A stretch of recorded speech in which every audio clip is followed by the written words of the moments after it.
Hisitraka mivantana tombontsoa avy amin'ny fanjakana foibe ny vahoaka ety fotony hoy ny kandida Larina 530 Orlando Robomanana nandritra ny fiaonany tamin'ny vahoaka namorony Mani satria ny commune mihitsy no ahazo famatsiana arabola ambony lavitra mihoatra noho ny efa misy. Ny commune tsirairay dia mahazo 700 tapitrisa ariary apiroboroboana zany anaovana an'ireny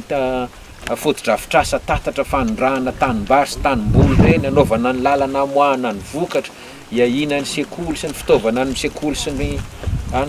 fanabeazana, ny any amin'ny fahasalamana raha misy zavatra fandriana, rano fisotro, angalana ny herin'ny masoandro anaovana